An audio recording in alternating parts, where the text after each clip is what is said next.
Hi అండి, అందరికీ నమస్కారం అండి. నేను మీ Lakshmi. Welcome to my channel KTR lucky vlogs. ఈరోజు వీడియో ఏంటంటే, నేను మన మేత వివరాలు అయితే పూర్తిగా చెప్పాలనుకుంటున్నాను.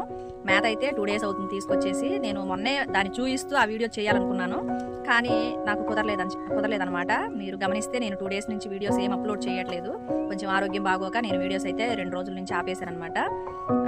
ఇప్పుడైతే పూర్తిగా మీరు ఈ వీడియో చూసి నేను చెప్పే విధానం కానీ నేను చెప్పే విషయాలు కానీ పూర్తిగా చూస్తేనే మీకు అర్థమవుతాయండి. పూర్తిగా చూసి మీకు నచ్చితే ఒక చిన్న లైక్ చేయండి. మీరు లైక్ చేయడం వల్ల ఈ వీడియో కొంతమందికి షేర్ అవుతుంది అనమాట. ఇప్పుడైతే మనమైతే వీడియోలోకి వెళ్ళిపోదాం. ఈరోజు వీడియో ఏంటంటే, మన కోల్డ్ ఫామ్లో మొత్తం మేత విధానం అనేది, మేత ఎన్ని విధాలుగా ఎన్ని రకాలుగా ఏ విధంగా వేస్తామనేది ఈ వీడియోలో పూర్తిగా చెప్తాను. చివరి వరకు చూడండి. ఏంటంటే, మనమైతే మన ఫామ్లో ముందు వచ్చేసి నేను లిస్ట్ ప్రకారంగా చెప్పి ఏటి వల్ల ఏ ఉపయోగాలు ఉన్నాయి అనేది కూడా మీకు క్లియర్గా చెప్తాను. ఫస్ట్ వచ్చేసి మనం మొక్కజొన్న వాడతామన్నమాట. మొక్కజొన్న ఒకటి, సజ్జలు, ఒరిగెలు, తర్వాత వచ్చేసి తవుడు, మినపపట్టు, మీకు తెలిసే ఉంటుంది మినపపట్టు అనమాట. అది చూపిస్తాను నేను ఫర్దర్ వీడియోస్లో. నేను వాటిని చూపిస్తూ వీడియో చేస్తాను. మొన్నే నేను ఆ మ్యాథ్ తీసుకొచ్చిన రోజు వీడియోస్ తీద్దామనుకుని కుదరలేదనమాట. ఇప్పుడైతే నేనేం చేస్తానంటే, ఫస్ట్ ఒక 3 days జొన్నలు కొన్ని, తవుడు, మినపపట్టు వీటిని కలిపేసేసి దాంట్లో బయోడేట్ కానీ మినరల్ మిక్చర్ కానీ కలిపి వేస్తానమాట. ఒక 3 days అట్లాగా వాటర్లో కూడా మార్పు చేస్తానమాట. వాటర్లో కూడా 3 days ఒకసారి దాంట్లో వేసి పౌడర్ కూడా మారుస్తూ ఉంటాను. ఇట్లా ఒక 3 days జొన్నలు పెట్టానంటే ఇంకొక 3 days ఒరిగలు పెడతారనమాట. ఒరిగలు మారుస్తారనమాట.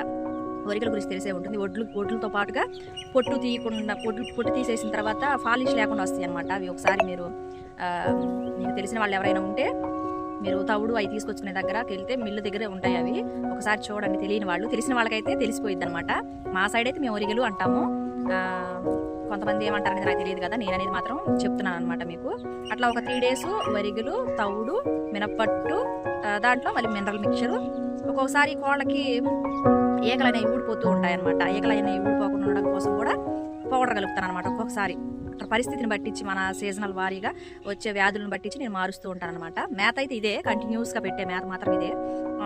తర్వాత వచ్చేసి ఒరిగులు అయిపోయిన తర్వాత మొక్కజొన్న పౌడర్ అనమాట. అది బరగబరగ్గా మొక్కజొన్న పౌడర్ పట్టించి దాంట్లో మళ్ళీ ఇదే విధానంగా తవుడు, మినరల్ మిక్చరు, బయోడైట్ ఇవి కలుపుతూ పెడతానమాట. చాలామందికి డౌట్ వస్తూ ఉంటుంది. నేనైతే చాలామంది డౌట్స్ క్లియర్ చేశాను అనుకుంటున్నాను. మేత అయితే ఇట్లా కంటిన్యూగా కొనసాగుతూ ఉంటుంది. వాటర్ కూడా అట్లనే 3 days ఒకసారి మారుస్తూ, ఒకరోజు సిప్రోఫ్లాక్సిన్ వేస్తే, ఒకరోజు టెట్రాసైక్లిన్ వేస్తే, ఒకరోజు వచ్చేసి మనం చూపించాను కదా బ్రోటోవిట్ అని, అది ఒకసారి లివర్ టానిక్ వేస్తాను అనమాట. అట్లా మారుస్తూ కోళ్ళకి నేను ఈ విధానంగా మేత అనేది పెట్టుకుంటూ ఉంటానన్నమాట. కొంతమంది అనుకోవచ్చు, ఒక్కోసారి మేత త్వరగా అయిపోవడం వల్ల లేదా అందుబాటులో తీసుకొచ్చి పెట్టలేని పక్షులు అయితే దానికి కూడా ఆప్షనల్గా నేను ఎప్పుడు కంట్రోల్ బియ్యం, రేషన్ బియ్యం ఇంట్లో ఉంచి పెట్టుకుంటాను అనమాట. అదైతే రైస్ వండేసి, బియ్యం అయితే డైరెక్ట్గా వేయనండి. రైస్ వండేసి రైస్లో మళ్ళీ ఇదే విధంగా మినరల్ మిక్చరు, బలానికి సంబంధించిన ఇవన్నీ కలిపి కోళ్ళకి 1-2 రోజులు అట్లా మెయింటెనెన్స్ చేస్తానమాట. ఒక్కోసారి కోళ్ళకి గురకు వస్తుంది కదా, అప్పుడు ఇంకా వేడిగా అన్నాన్ని వాటికి తగిలే విధంగా కూడా అట్లా కూడా చేస్తాను ప్రయత్నాలు. ఇంకొక విషయం ఏంటంటే,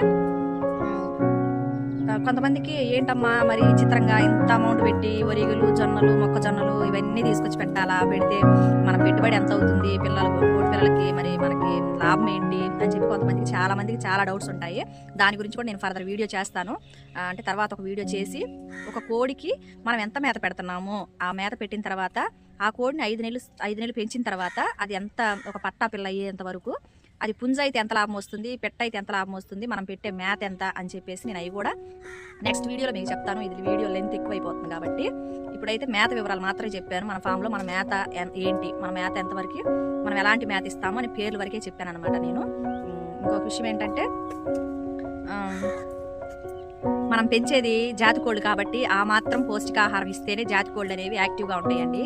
మనం తక్కువ పెట్టుబడి పెట్టి వాటికి తక్కువ ఆహారం ఇస్తే జాతి కోళ్ళు అనేవి అభివృద్ధి చెందమన్నమాట. అందుకే మనం పెట్టే మేతలోనే కొంత మార్పులు చేర్పులు చేసుకుంటూ తక్కువగానే ఎక్కువ బలాన్ని తెప్పించుకుంటూ కోళ్ళని పెంచుకోవాలి. మన దగ్గర ఉంది జాతి కోళ్ళు కాబట్టి. ఇంకా నార్మల్ కోళ్ళు అంటారా, మనం వాటికి ఎలాంటి మేత ఇచ్చినా కానీ లేదా కొంత ప్లేస్ ఉన్నా కానీ అవి తిరిగి తినొచ్చి మనకి ఖర్చు అనేది తగ్గుతుంది. కానీ వాటి నుంచి వచ్చే అమౌంట్ కూడా మనకి అట్లానే తక్కువగానే ఉంటుంది. కానీ జాతి కోళ్ళు అలా కాదండి.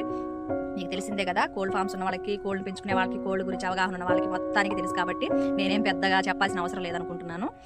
మీకు ఎవరికైనా కానీ ఇంకా కోల్డ్ గురించి ఏమైనా డౌట్స్ ఉన్నా, మేత గురించి ఏమైనా డౌట్స్ ఉన్నా, వాటర్లో ఏమేమి కలపాలని డౌట్స్ ఉన్నా నన్ను కామెంట్ చేయొచ్చు. నేను తప్పకుండా మీకు ఎప్పుడు నాకు తెలిసిన విషయాలు, నా సలహాలు మీకు ఇస్తూ ఉంటాను.